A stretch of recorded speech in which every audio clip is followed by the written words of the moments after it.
E eu vejo isso também quando... eu moro aqui em Israel e eu sempre estou acompanhando a mídia e eu vejo o que fazem com Israel, seja no Brasil, seja em várias mídias ao redor do mundo, é algo similar. Vou dar exemplos a esmo, tá? Pega terroristas, por exemplo, tá? Terroristas do Hamas, que são pessoas que estão dispostas a se explodir para matar os outros, são pessoas que estão dispostas a invadir a casa dos outros para matar mulheres e bebês enquanto estão dormindo e estarem extremamente felizes por isso, acreditarem que isso é um comando divino deles para fazer isso. Então, pessoas assim pegam um lugar que já foi... Ricardo, só te cortando, isso que você acabou de falar não é uma hipérbole, tá? Só para quem está ouvindo a gente. Isso é uma descrição de coisas que aconteceram mesmo, tá? Sim, é uma referência... Jogue no Google, família Fogel, tá? Que vocês vão ver exemplo exatamente disso que eu falei. Não estou falando de exemplos reais, tá? Então, o que acontece? Você tem aí você pega esses terroristas, os caras arrumam um lugar que já foi um hospital, usam aquela estrutura como esconderijo, como lugar para lançar mísseis contra escolas, e é um lugar que não é hospital de forma alguma, é um lugar que a estrutura já abrigou um hospital, mas no presente momento não é um hospital de forma alguma. E aí Israel vai e lança um míssil contra aquela estrutura para evitar que os terroristas joguem mísseis contra a população israelense. Aí sai como no jornal? Como é que vai sair a manchete? Sai assim: Israel lança míssil contra o hospital e mata 6. Então, porra, quem está ouvindo isso acha o quê? Acha que, tinha um hospital que estava lá, bonitinho, Israel, no desejo genocida, lançou um míssil contra o hospital e matou 6, provavelmente, médicos ou doentes e pessoas que são inocentes. A publicação que eu vi sobre isso, que tentou dar maior ar de isenção, foi assim: em bombardeio contra a Palestina, Israel atinge hospital. Tentaram dar um ar de isenção, né? Assim, como quem diz assim, Israel estava lá, falou, vamos bombardear a Palestina? Hoje vamos, entendeu? Aí, acertamos um hospital, sabe? É uma falta de crime de guerra, né? Você está jogando bomba no hospital. Exatamente, né? Não, mas é exatamente como funciona aqui no Rio de Janeiro, por exemplo, nos confrontos nas comunidades, que é onde a maioria dos confrontos acontecem. Por que o confronto acontece na comunidade? Assim, outra discussão que eu tenho sempre... Favelas, não é isso que quer dizer? Na favela. Em Portugal eles vão saber o que é comunidade, o que é favela. Mas... porque agora não pode mais falar favela, que é o termo politicamente incorreto, tem que ser comunidade. Aqui pode falar favela, então. Aqui pode falar que Palestina não existe, entendeu? Pode falar vagabundo em vez de suspeito? Pode falar vagabundo em vez de suspeito. Então, o PM subiu a favela, deu de cara com os vagabundos. Por que o confronto acontece na favela? Porque o vagabundo está na favela de fuzil. Assim, aí tive discussões ótimas na faculdade lá de História, na Direito também, porque o cara assim, não, porque a polícia é preconceituosa. Você já viu como a PM chega na favela? A PM chega na favela com um fuzil na mão, dando tiro. Agora a PM vai prender um traficantezinho da Zona Sul, playboy, não tem arma, não sei o quê. Aí eu escutei o discurso das pessoas que estavam falando, aí eu falei assim, não, beleza. Você já viu um playboy sendo preso, traficante? Aí o cara ficou assim, não, eu estou te perguntando, porque eu já vi. Sabe como é que o playboy traficante é preso? O playboy tá lá, ele faz um comérciozinho de êxtase com Amsterdã, por exemplo. O cara foi a Amsterdã, aí fez um contato lá, começou a mandar por Sedex droga pra cá e aí vendia nas ravezinhas. Aí a polícia levantou e falou prender o cara. Chegou no cara às 6 horas da manhã, aí, tá preso. Fulano de tal, tá aqui. Traficante, tá preso. O cara começa a chorar. Ele chora copiosamente, porque ele nunca imaginou que ele ia ser preso fazendo isso. Ele achou que tava ali zoando, pá, ele sabe que é crime, mas ele tá preso. Aí o cara chora, aí o policial, me dá seu telefone, toma. Eu já vi, inclusive, um caso do policial falou assim, desbloqueei, o cara desbloqueou. Tranquilo, passivíssimo, chega chorando, chega na cadeia com um olho desse tamanho, 2 olhando de Mônica, desesperado, porque, pô, tô preso. Aí eu falei assim, beleza, o policial não meteu nem a mão em arma, você podia ter mandado um escoteiro prender esse moleque, ele prendeu o moleque. Agora entra ali na entrada do Manguinhos.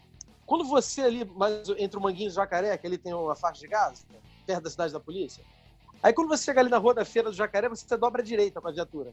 Quando você ameaçar dobrar a direita, você vai ser rasgado de fuzil 762. A tua viatura vai pro caralho. Se você não for junto, aí você desembarca da viatura, a viatura começa a tomar um monte de tiro, você se abriga, granada explode perto de você.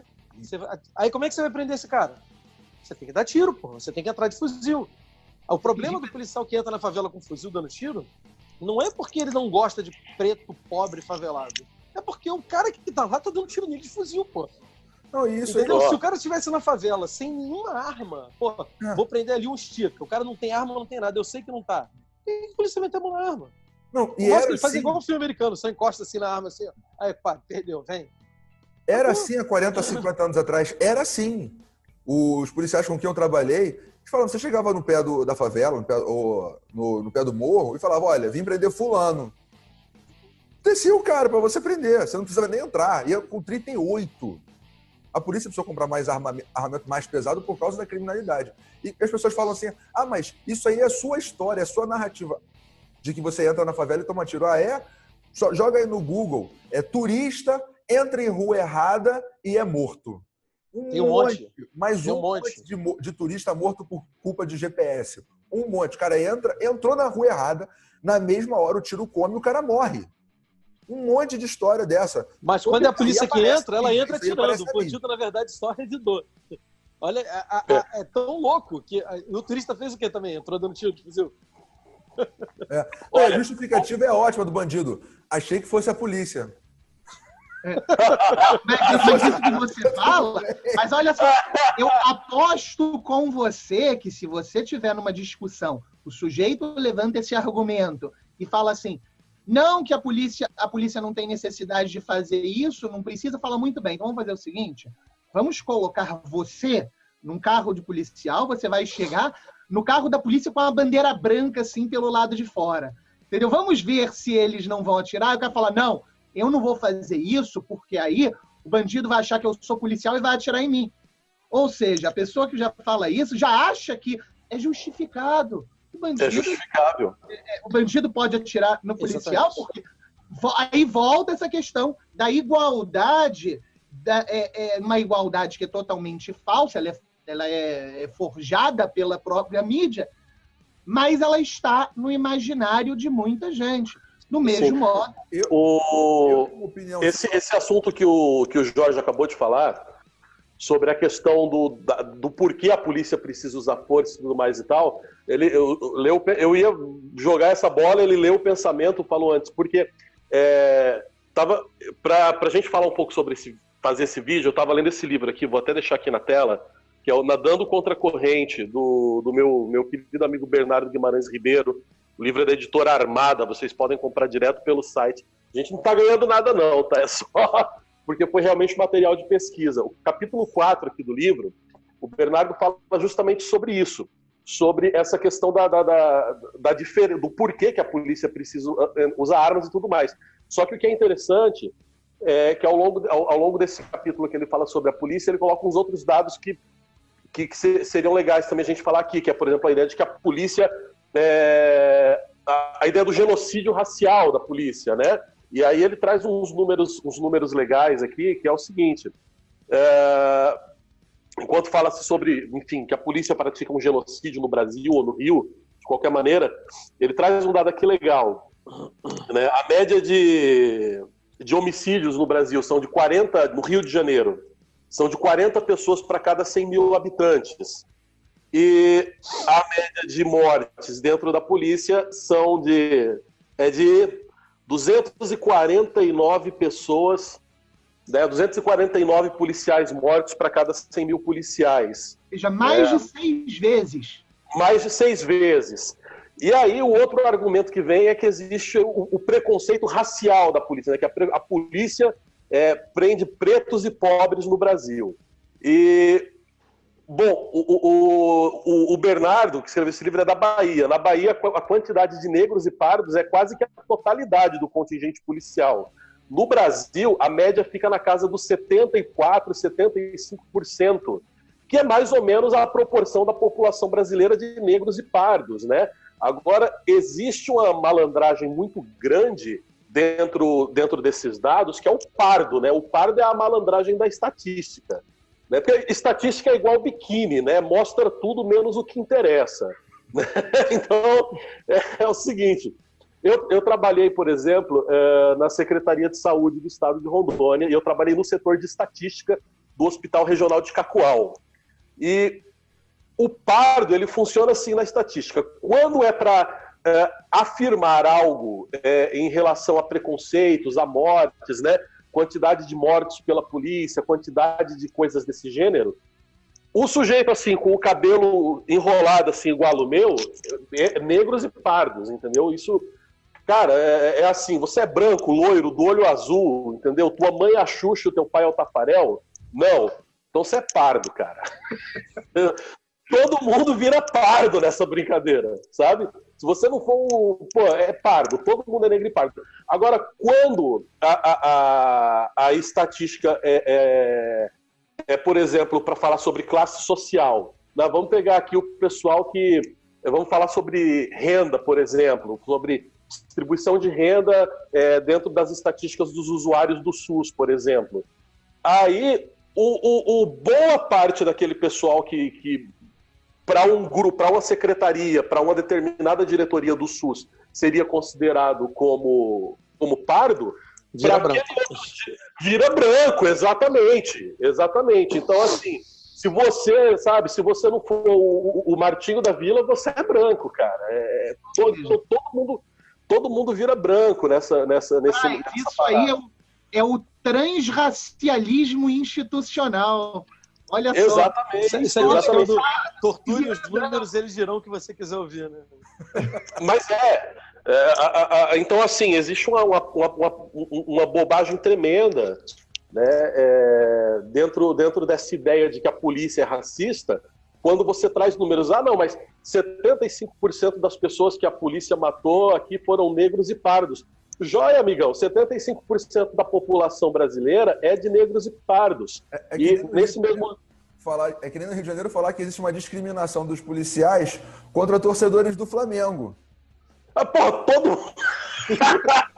Porque, realmente, eu tenho histórias, inclusive, sobre isso. O cara, quem te assaltou era um cara com uma camiseta listrada preta e vermelha, escrito Lubrax. O cara não era brasileiro, né? Aí como é que o cara tava vestido? Não, camisa preta e vermelha, escrito Lubrax.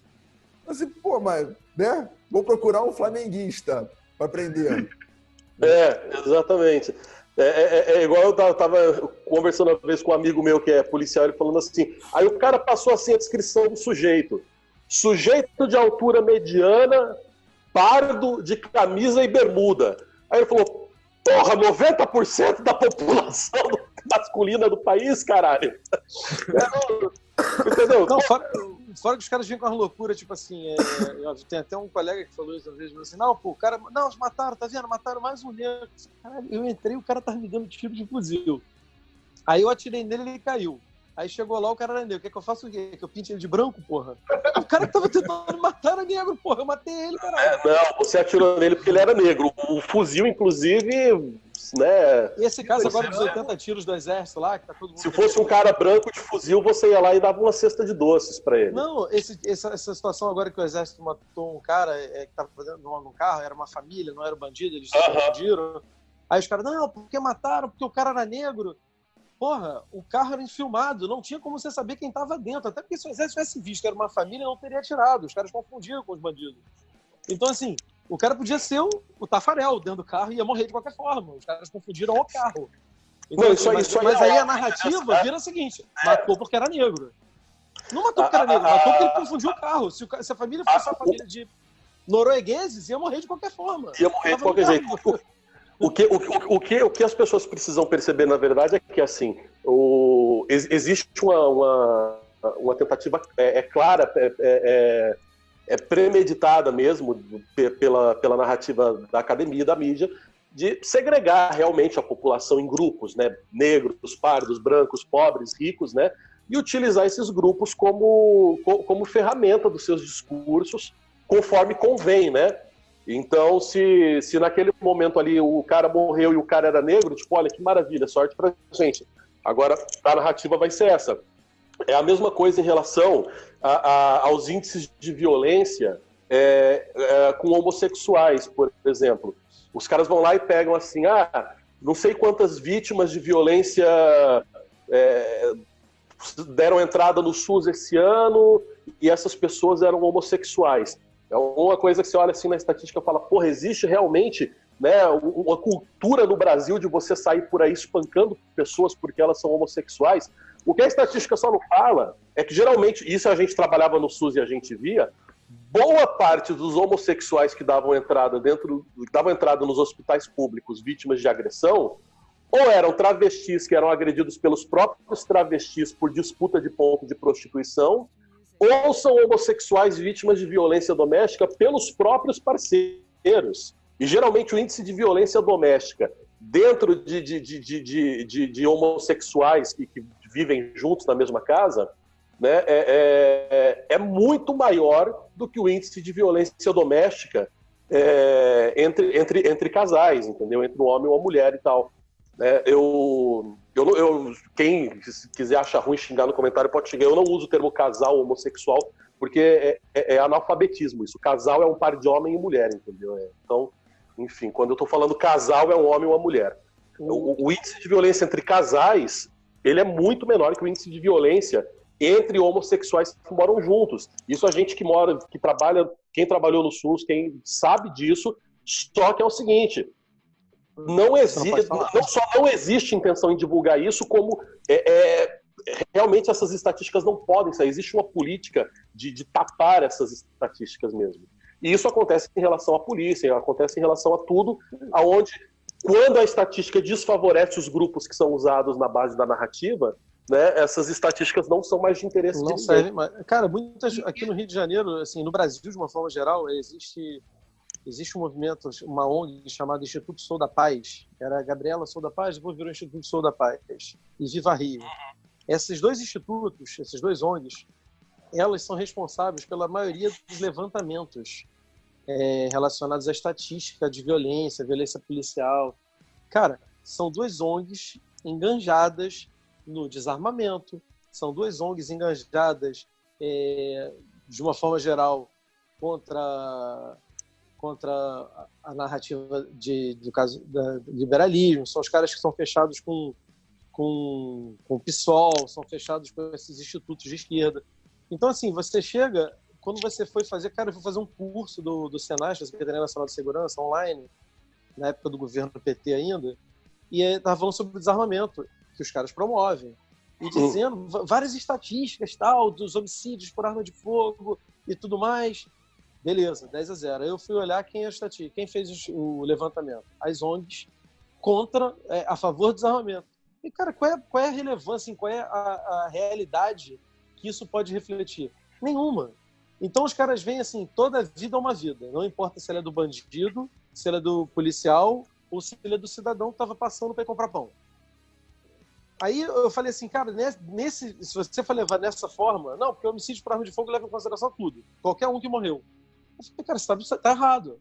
Aí, não, porque toda vida é uma vida, não importa, é homicídio por arma de fogo. Eu falei, então partindo desse pressuposto, 2 bandidos matarem uma criança no colo da mãe é uma morte. Se alguns policiais chegarem e matarem esses 2 bandidos, são 2 mortes. Estatisticamente falando, é melhor você deixar os bandidos matarem a criança. Não faz sentido.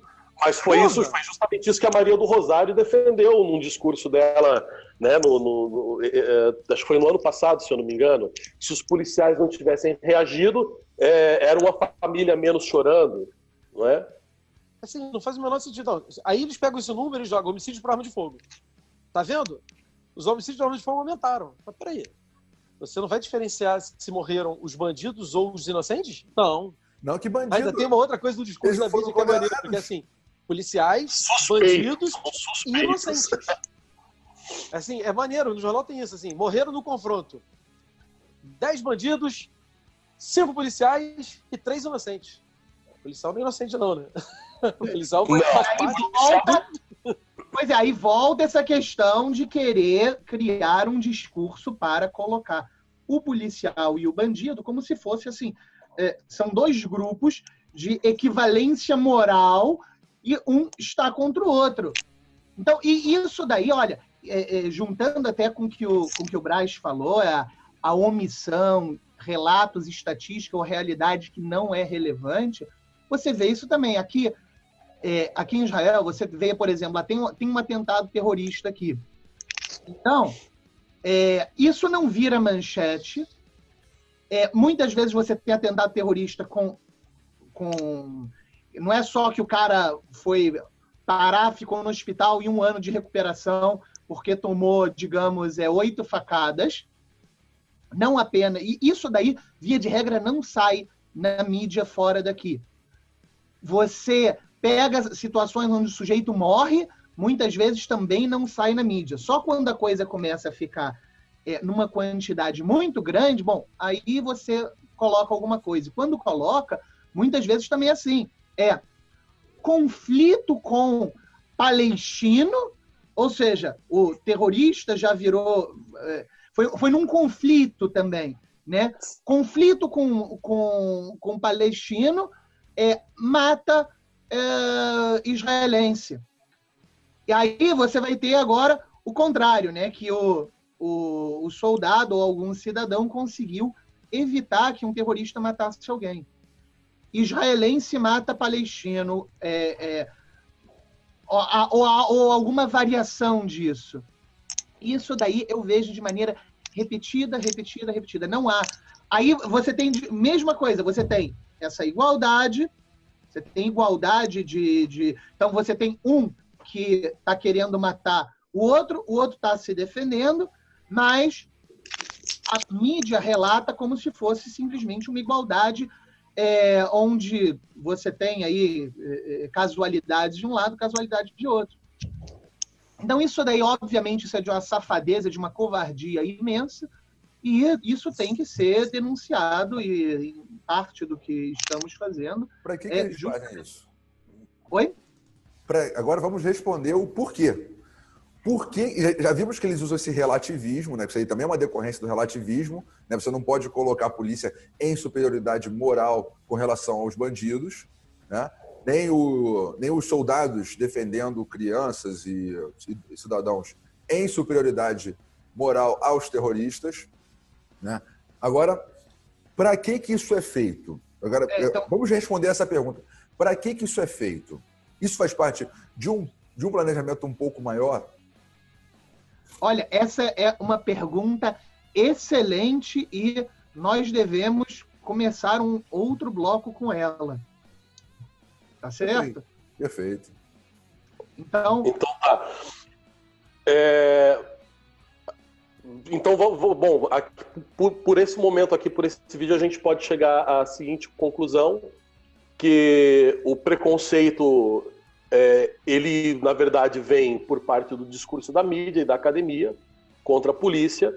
A gente chegou à conclusão que existe, de fato, um discurso intencional em ou colocar em pé de igualdade a polícia com os bandidos, ou até uma inversão moral mesmo, né, de sempre colocar o bandido como vítima e o policial como um genocida, um assassino, um psicopata, né, que sai como diz o Jorge, brotou do inferno e saiu de casa de manhã com a intenção de matar as pessoas, não é? Não, ô Braz, deixa eu só acrescentar na sua conclusão, que é o seguinte: há pessoas que às vezes se esquecem que estão sendo ouvidas e realmente falam na televisão e tudo mais. Não, a culpa da criminalidade é da polícia. O policial, o bandido usa fuzil por causa da polícia, para se defender da polícia. A gente já viu isso. Passou na Globo News. Então tem gente que realmente entende que o crime é uma construção social, que é o que a gente vai discutir. Não a gente vai discutir isso no próximo, mas a gente vai discutir esses aspectos, né, da discriminação contra o policial. Como é que funciona isso e por que fazem isso? Perfeito. Então, para o próximo bloco, a gente vai tentar responder a origem desse discurso, quem premeditou, né, quem é o pai da criança, quem são os pensadores, quem são os intelectuais que estão por trás desse discurso. Literalmente, a origem da ideia fica, então, para o próximo bloco, para o vídeo não ficar muito longo, muito maçante. Sim, muito bem. Então, nós iremos falar também sobre os interesses, como o Cléber falou, os interesses que estão por trás. Qual é a necessidade? Por que alguém vai se dar um trabalho de fazer uma operação, por assim dizer, tão grande para incutir uma ideia nas pessoas, né? O que está por trás disso? Então, nós, se Deus quiser, faremos no próximo vídeo. E, por enquanto, ficamos por aqui. Por favor, se inscrevam no canal, comentem, divulguem, né? Como o Kleber fala, divulguem para os amigos e para os inimigos. Vai que eles aprendem alguma coisa. Perfeito. Os vídeos anteriores estão todos aqui no card principal, aquela bolinha com a letra I. Vocês clicam aqui que vai aparecer uma lista com os demais vídeos. E também no link, aqui embaixo na descrição do vídeo, vai ter o link para a nossa página do Facebook, para o nosso podcast no SoundCloud, e também para os demais vídeos e para os canais do Kleber, do Ricardo e para o meu canal. Vocês podem conferir lá. Beleza? Muito obrigado a todos pela audiência. Até o próximo vídeo. Valeu, gente. Obrigado.